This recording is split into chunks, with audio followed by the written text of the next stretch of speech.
that Lock that door back. post about this tomorrow. But I just want everyone to know that you can actually turn the notifications off. So you can actually determine what you want to see and what you... They're clean. Oh, and the dishwashers are dirty. Make sure everybody's muted, maybe. Yeah, I can't mute anyone this time.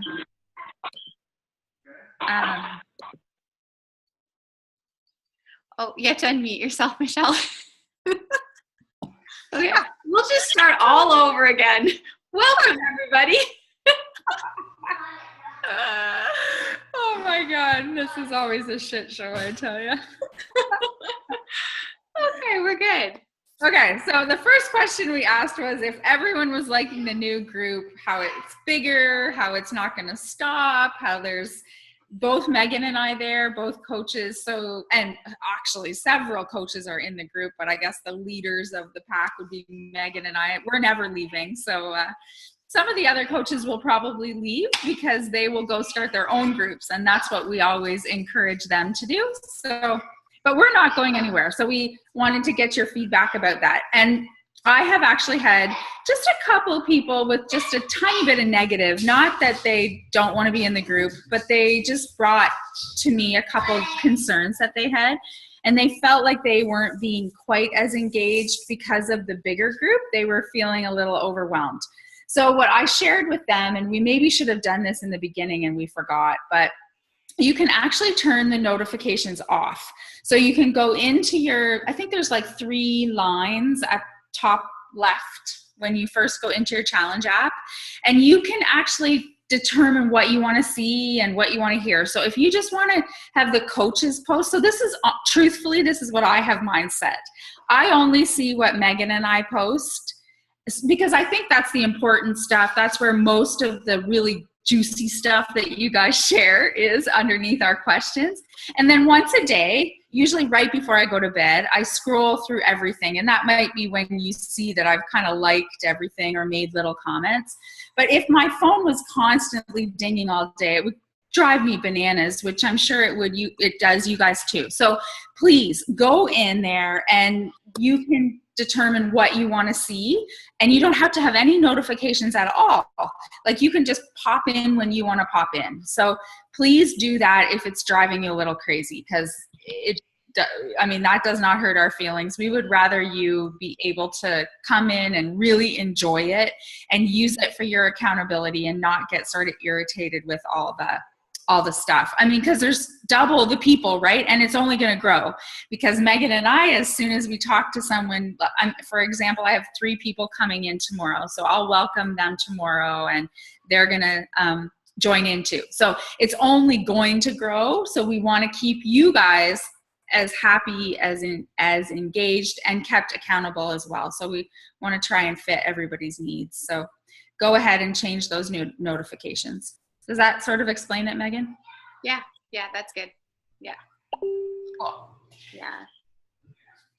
Does anybody have like any questions you want to ask us tonight or anything just anything? This is kind of your chance to give feedback or anything that you would like us to touch upon, because, we have a couple ideas for the next couple weeks as far as like what we're going to focus on each week and what our call is going to be focused on. But if you guys have ideas, like we are willing to take them and sort of run with them. So we're always looking for some feedback, and whenever, it doesn't have to be tonight, but even just send us a message and let us know what you think. Yeah, don't be scared to tell us. I was glad that these women, I would be really sad if they kind of they were really active in my challenge group, and I would be feeling sad if they just left and didn't tell me. So we would way rather you guys be honest. And if you're having a challenge with something, like whether it's your health, your fitness, your nutrition, whatever, you can bet that there are other women in the group having the same challenges. So when you bring it to the table, you're helping sort of the other 10 women that are too nervous to bring it to the table. So know that you really are helping when you actually bring us stuff like that. And then we can either get someone on the call that maybe can help, or we can research it ourselves if we don't know already, and we can sort of help a lot of different situations here. Aww. Sorry, Megan, you're gonna. Okay. So what we were going to talk about tonight was emotional eating, because I'm sure it's something that a lot of people can relate to and a lot of people struggle with. So that's going to be sort of the theme of tonight's call. This is a reason why I'm so glad Michelle and I have teamed up for these calls, because for me to do a whole call on emotional eating, I don't know if I could, because for me, that's never been a struggle for me, emotional eating, in the way that it has been for Michelle. So I can sort of touch on some other areas that are a struggle for me. And then I think Michelle can really sort of dive into the emotional eating that a lot of you will probably relate to. For me, I am a happy eater. So, and I'm happy a lot. So that can be unfortunate. But when I'm in like a really good mood or really excited about something, that's when I just want to eat, because I'm just so happy that I don't even care. I don't care if it's going to make me feel like crap. I don't care if it's going to, derail me, or that I've worked so hard all week, because I'm just so happy and I just want to eat and enjoy myself. So I am that person. I just am like a happy snacker, and I just sort of throw all caution to the wind when I'm happy and in like an excitable mood, I guess. So that's my downfall for sure.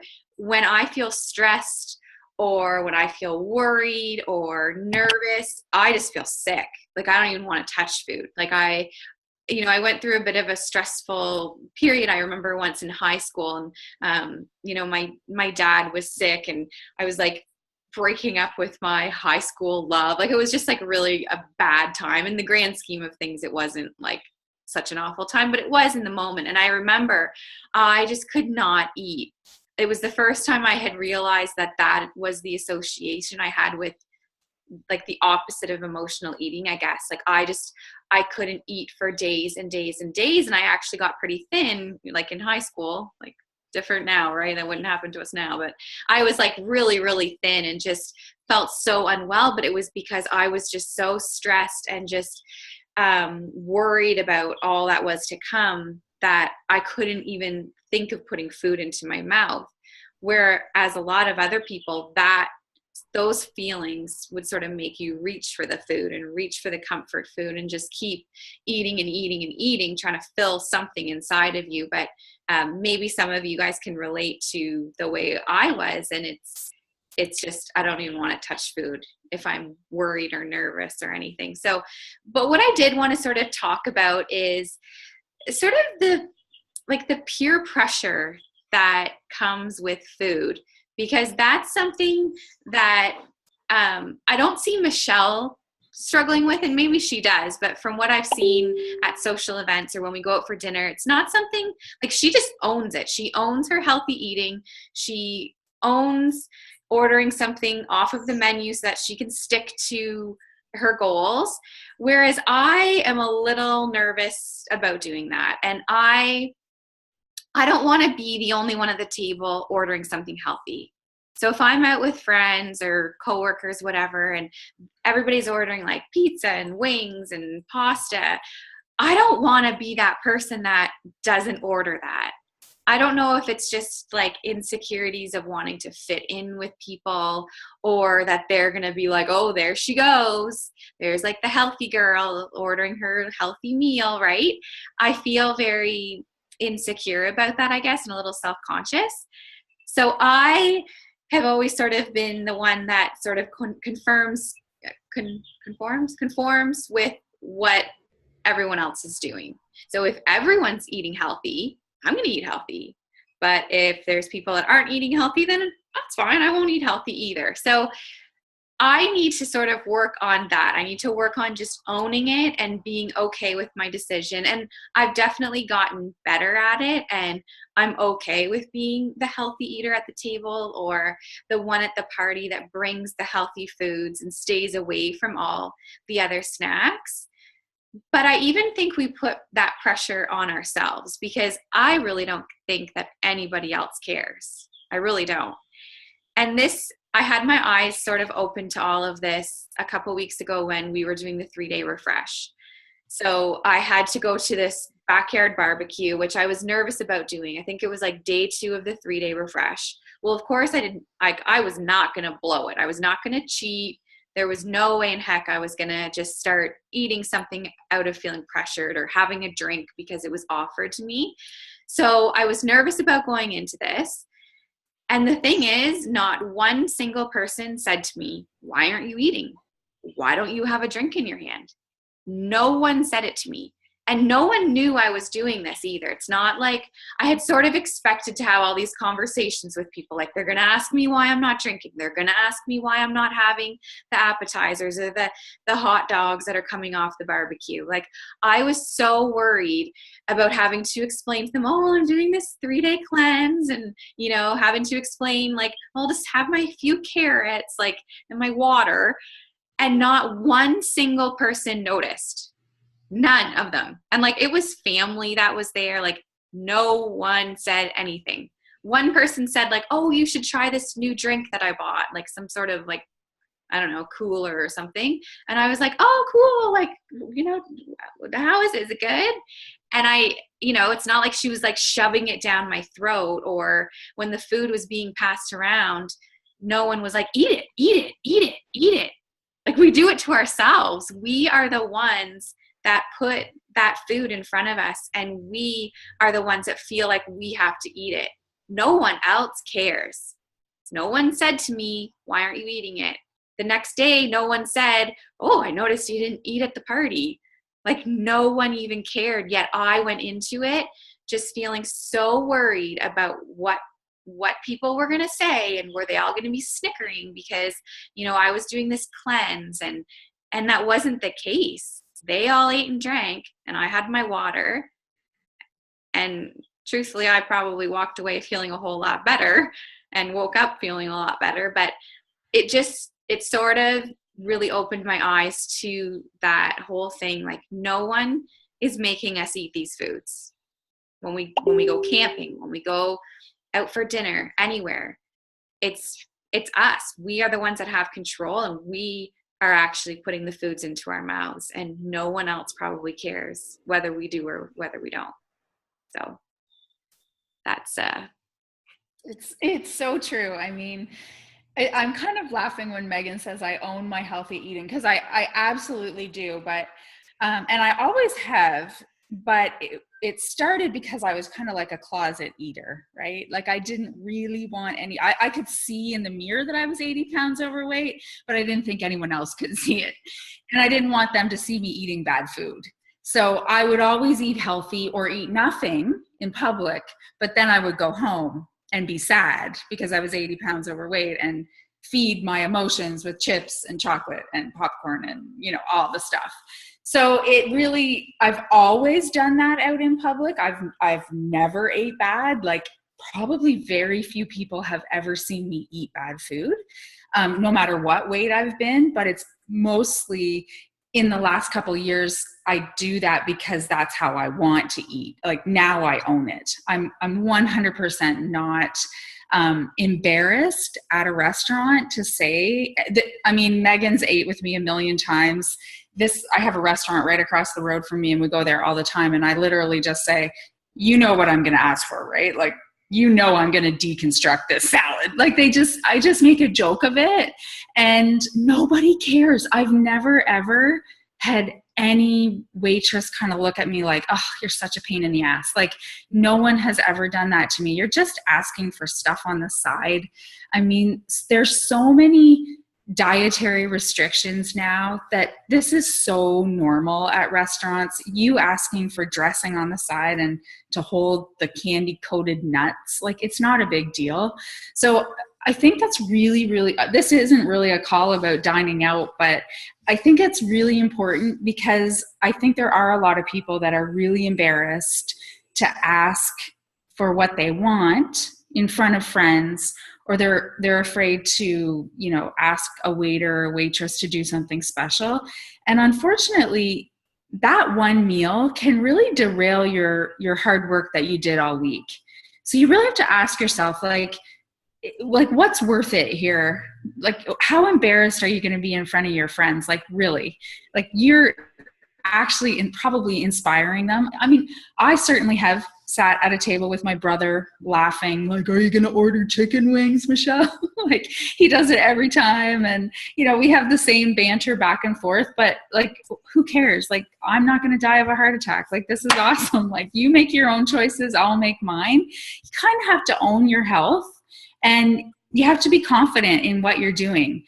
Because what I can tell you is, if you go and have the shit food just because of peer pressure, you're going to feel crappy, but it's more that you're going to feel really bad upstairs. You know, your mindset is going to be so disappointed in yourself, and that's what's not worth it, because it takes a long time to get through that.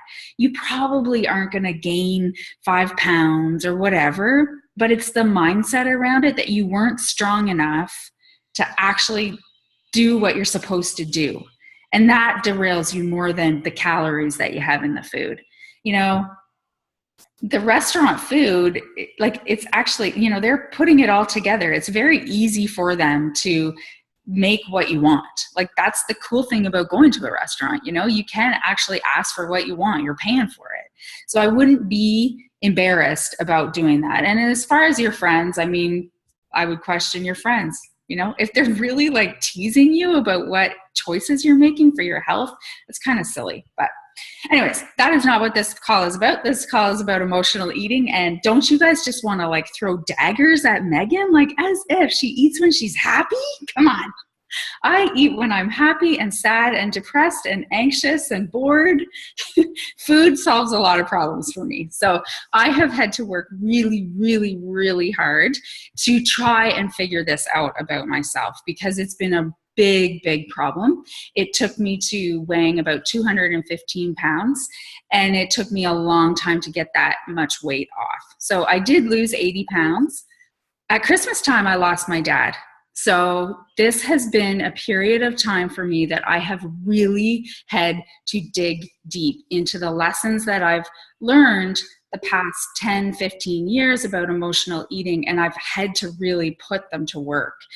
And I've been successful, and I've been a complete failure. So I'm not here to tell you that I know all the answers, but I can tell you a couple of the tips that I use when I'm in a place that I'm going to use it. First of all, if you've got some major stuff going on in your life and you're an emotional eater, you're probably never going to conquer it 100%. You know, there's going to be days that it is just too much, and just own that too. Like, it is what it is, and you move on the next day. There are days like that.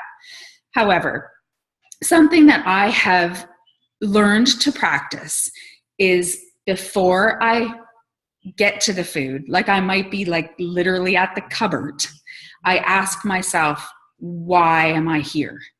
Like, seriously, Michelle, why are you at the chip cupboard? Like, why are you here? If you just can stop yourself, and sometimes I still grab it. I still say, like, fuck it, I don't care, I'm having it. Like, I still say that.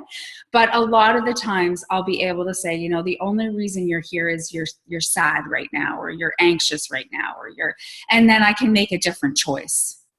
So if you can somehow get yourself to that point, that before you reach for that stuff, because it's always something else. You guys, if you are following this plan, you're not hungry. You're not. And if you are taking on Shakeology, you don't have cravings. It's in your head. You don't have cravings. Like, we don't crave chocolate if you have fed your body the right nutrients. And luckily, that's what Shakeology does. It feeds all those nutrients. So you should not be having any legitimate cravings anymore. If you're feeling like you're craving chocolate, you're just bored. It's something else. Like, it's probably boredom. It's some sort of emotion, or it's a habitual. It's a habit. You know, I can get into habits so easily. I was like, Greek yogurt every single night, and if I missed it, you know, it was like a whole crazy thing that I would miss it. It's just a habit. I don't need it, and you have to get yourself out of those habits. So I really use that, like, I'm sure there's lots of other tips like drink water instead or go read a book. Well, I'm sorry, that stuff does not work for me. Like I have to like dig deep to get past this kind of stuff. And that has been the thing that has really worked for me for a lot of years. Like I get to that cupboard and I open it up and then I just have to stop myself and just ask myself the question, why are you here? Like what is going on right now? And I literally got to think about it because emotions can take over. Happy, sad, bored, anxious, all of those things can take over without you really even realizing it, right? Like I can be sad and not even realize that's kind of what's happening inside and why I'm digging for food. I mean, like I said, I'm definitely not perfect. I will say I've put on about 6-7 pounds since my dad's died, and I know that's why. There have been more glasses of red wine with my mom and, more just stuff. And I'm okay with it. It's a season in my life and I just have to work through it. But what I can say is 10 years ago, I probably would have put on like 40, right? You see lots of people like that have something major go on in their life and all of a sudden they've gained a ton of weight. So I think if you can really sort of tune into your emotions, it's all about sort of talking to yourself and figuring it out and working it through. And some days you're going to be successful and some days you're not, and that's okay. But asking those questions and really diving into why you're reaching for food when you don't need it. If you're following the plan, that's all mapped out for you. You have lots of food to keep you full. There's no reason, if you're eating your containers and you're eating all your food and following that plan, there's no reason to be hungry. There really isn't. So it's something emotional that's happening. And that's what you have to kind of figure out. And really, you can only do it. You can only figure it out yourself. But really asking yourself, why? Why am I, like, is it a habit that I just think I need chocolate? Is it I'm feeling anxious about work tomorrow? And then that's something totally, like food can't solve those problems. Food cannot food cannot bring my dad back. Food cannot make me happier. Like it can't. If anything, it makes you feel like a bigger piece of shit because now I'm sad and I feel fat. Like it's really not a great combination. So you might as well stop the feeling fat before it starts and just deal with what's really happening. And then, like, to move on to deal with what's really happening, we preach personal development all the time. And that has certainly helped me get through some crazy stuff that's happened in my life. And that's what will sort of feed you with positivity so you don't end up in this sort of trap of emotional eating. Now, for you happy eaters, I don't know. That's just, if you're happy, you're happy. I can't say that. I mean, yeah, I can just eat anytime. It doesn't really matter. But I wouldn't say happiness triggers my eating that much. Does anyone have like specific questions about emotional eating? I think, Michelle, like what you said about, had this happened, like, with your dad, if it had happened like even 2 years ago, like you would not have handled any of that the way you've handled it now. Mm-hmm. And so like just you guys joining us, in our challenge group and starting this whole journey with us and working on your goals, like that's just something that's going to help you guys in every area of your life, right? Like things are going to happen to us. Bad things are going to happen to all of us. And we're going to go through low points in life. But really, this is so much more about health and fitness, right? It is about coping with things in life. And, we now have the tools to do that with personal development and the support and just kind of figuring out what does trigger our emotions and our eating. And I just think, yeah, when you said that, it kind of a light bulb went off. Like this whole journey is going to help all of us as we move into different stages of our life. Absolutely. Anyone can go on a diet and lose weight, but I really feel like the tools that you you can gain from something like this, it's way beyond. I mean, first of all, just having knowledge about food and having knowledge about portions, and that helps, right? Because when you go to get something bad, you know it's wrong.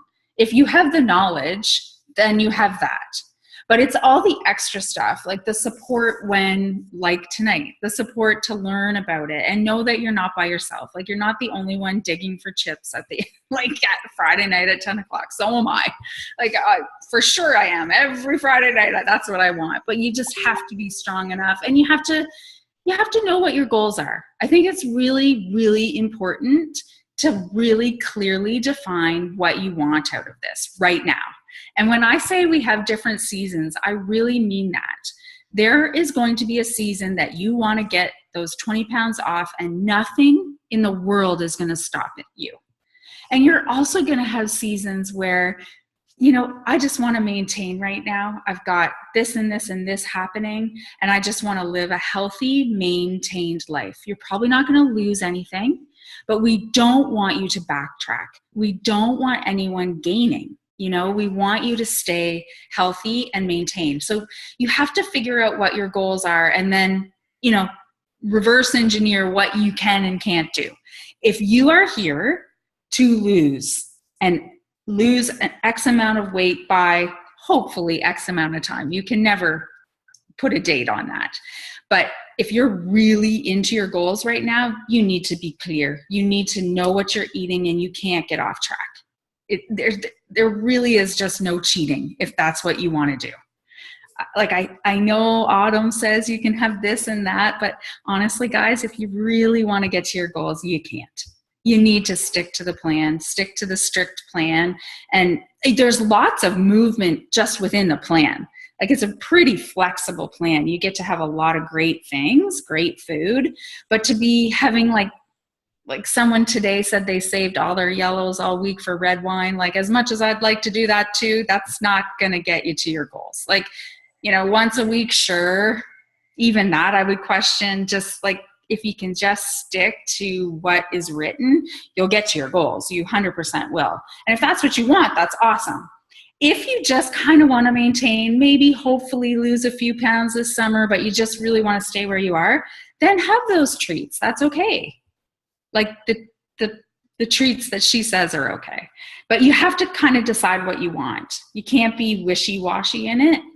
And then that helps you with all the rest of it. If you have a clear, defined goal and you are like in, you know, nothing will stand in your way. It doesn't matter what emotion's happening. You will be firm in your desire to lose those pounds. If you're more flexible, that's when I find with myself, if I'm more like 3-day refresh is a very good example. Everyone seems to be able to handle the 3-day refresh, no problem. Nobody cheats. Everybody's on it and like super pumped up, and like everything's really, really good because you've set that goal, right? You have said to yourself, nothing, I don't care what anyone offers me, I am doing this. You have that mindset that you're not going to get off plan. But then we get back into this normal and everyone kind of gets like a little, so you have to have that mindset that you had with the 3-day refresh, if that's what you want, if that is what you want. Like, there's no right or wrong. That's why you have to clearly define what you want and then figure out how you're going to do it. So if you're wanting the 20 pounds off, that's, if you're going to get to the restaurant, you have to ask for your meal. If you're going to go to the barbecue, you have to bring the healthy food. You can't leave it to chance. You know, you have to really work on that stuff. Yes. Yeah. Does anybody have questions at all? Or any comments? No? Why can't anyone emotionally eat good food? I know, April. You know, Talk. I have a glass of wine on the table in front of me, and I don't feel like I can take a sip. you have different goals. You're fine. No, it was a rough day. It was a rough day.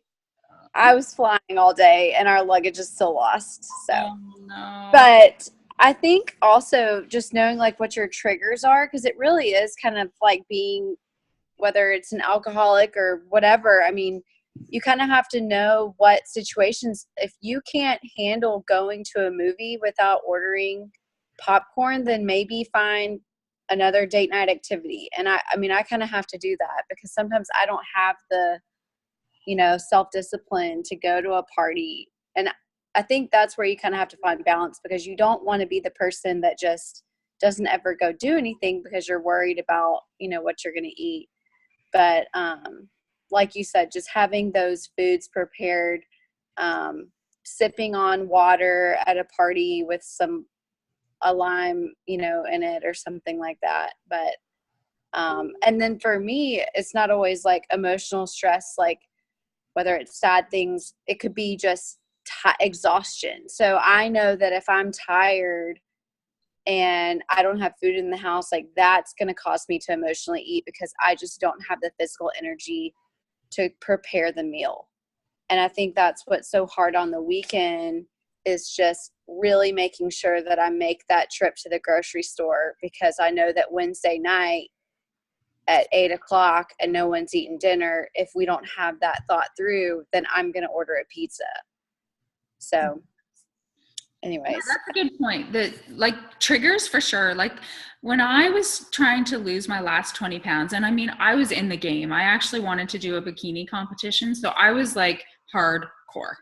I would never suggest that to anyone unless that's your dream, because it is hardcore. But I mean, I did skip going to parties. I did skip doing some stuff because I knew that I probably was not that I was going to be talked into stuff, but I just didn't feel like I needed to be around it. I can remember calling a restaurant ahead because I'd looked at the restaurant online and I couldn't see anything that I could eat. So I called ahead. I mean, that's how hardcore I was. So I have been all areas of this broad spectrum of weight loss. And that, I've been too far one way, weighing 215 pounds, and I've been too far the other way. So crazy about I can remember actually telling someone, they were like, don't you miss drinking wine? And I mean, I was like, I am the wine girl. I love wine. I was like, no, not at all. Don't miss it at all. I was lying. It was ridiculous. So, you just have to, I guess you just have to figure out where you are and then make your choices around that, because there are triggers for people for sure. And you have to, it all comes back to planning. Like Camille said, it really does. If you're going to a barbecue, you need to bring the healthy stuff. You need to bring the veggie tray. Like I always do. I bring the veggie tray and I bring the shrimp everywhere I go, or the salad. That's just what I do, because then I know I have something I can have. I just always like to be that person. So it's always about planning, fail to plan to fail, that whole cheesy quote, but it's true. If you don't have the good food around, well, you're going to get hungry and you're going to eat the crackers and cheese. And who doesn't want to? I would rather do that. I publicly declare a lot that I would rather sit and not eat anything all day and then eat popcorn or chips and red wine every day of my life. I would rather do that.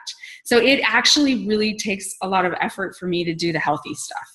Still to this day, I would rather do that. So if I didn't have healthy stuff around, if I wasn't planned and prepared, I would do that every single night. It's just me. I don't know what it is. I can't get past that, because that is always what I would rather do. When people say, let's go out for dinner, I'm like, no, why? Why can't we just sit around and eat chips? Enough food. Why don't we just do that tonight? So clearly I don't do that very often, but that's just me. And you kind of have to know yourself. That's a trigger, right? So if I was really trying to get to a goal, I would not put myself in that situation. I wouldn't have them in the house. I just wouldn't have them around, and I wouldn't go to a party where they were. I would make that choice probably. April's saying she's done that before. Just not enough popcorn with the yellow. Yeah, it's really not worth it, is it, Angela? And that's me. If I open the bag, the bag is gone. I don't just these people that can have like little bowls of things. My mom can like put 10 chips in a bowl. Like, what? Yeah, no. If I open something, I eat the entire bag. So. I can't do that either. Like, even how you can have like, 8 crackers as your yellow, like, and I'm not even a cracker person, but to me, I would just rather not have any crackers for the rest of my life, because if I have like 8 crackers, it's not going to satisfy me. It's not going to fill me up. So I'm going to just want more and more. I'm going to get the box and I'm going to eat all the crackers. Yeah. Because I already had 8, so I might as well have 50 more. Like, I couldn't. It wouldn't be worth it. And yeah, I could never have like a few chips, so I just don't have any chips. I'm not a chip person, but for me, it's the baking, right? And I know when I am like focused on a goal and trying to like get a transformation or something, I can't bake. I just can't. I can't have it in the house. I can't do it. And then when I'm in a different phase where it's like, I'm okay, like I'm just comfortable where I am, then I'll do some baking. And then I regret it because I eat most of it. When I'm happy. You're happy when she's happy, which is all the time.